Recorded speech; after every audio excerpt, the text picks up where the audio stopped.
Ar kada teko būti situacijoje, kai atrodo darai viską, bet tiesiog niekas neveikia? Dienos bėgo, tu vis dar tame pačiame taške. Aš pats prieš metus buvau situacijoje, kur atrodė viskas stovi vietoje. Dirbau, bet neturėjau krypties. Tik kai supratau, kad nereikia ieškoti tobulo plano, tiesiog pradėti nuo mažų žingsnių, viskas pradėjo keistis. Daugelis išsikeliame tikslus ir jie atrodo sunkiai pasiekiami vien todėl, nes iš karto galvojame apie galutinį rezultatą. Bet suprask, jog tu neprivalai padaryti visko per vieną dieną. Tau tereikia konkretaus plano, kurį gali išskaidyti į mažas kasdienės užduotis ir tiesiog pradėti nuo pirmo žingsnio. Daug žmonių daro tą pačią klaidą. Viską planuoja, bet niekada nepradeda. Jeigu turi finansinių tikslų, pirmiausia turi suprasti, jog yra 4 pagrindiniai būdai užsidirbti pinigų.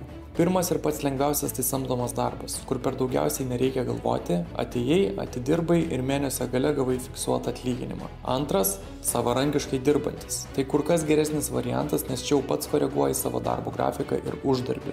Kaip pavyzdys, išmok kirpti plaukus, susirask klientų ir turėsi savo darbo vietą, kur gausi pinigus už atliktą paslaugą.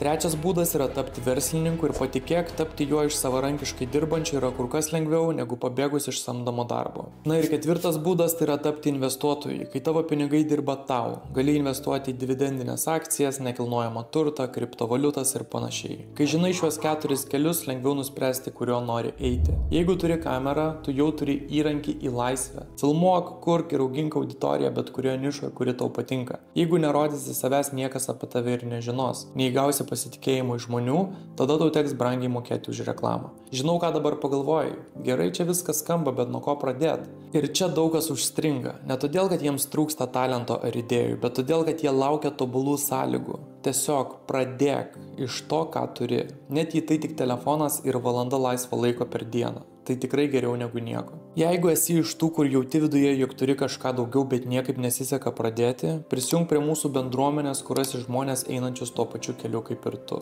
Čia mes kalbame apie verslą, kuriame projektus, darome gyvus susitikimus, padedame vieni kitiems augti ir tobulėti. Dabar paklausk savęs, ką veiktum, jei jau būtum uždirbęs visus pinigus, kurių tau reikia. Tada suprasi, kas iš tikro esi ir kam jauti aistrą. Tai padės tau suprasti savo nišą, ties kuria gali dirbti ir jausti malonumą. Išsigrynink savo nišą ir pasidaryk pirmo mėnesio planą, nuo ko pradėsi savo kelionę. Naudok ChatGPT kaip pagalbinę priemonę. Susirask strategiją savo tikslui įgyvendinti ir atsimink. Viena užduotis, vienu metu. Palikau ChatGPT promptą video aprašymę, kurį gali naudoti, kad išsigrynintum savo idėją iki galo. Planuoju kelti daugiau turinio asmeninio tobulėjimo tema. Jeigu manai, kad mano turinys tau bus naudingas, užsiprenumeruok kanalą ir aš pasistengsiu padėti tau rasti teisingą kelią.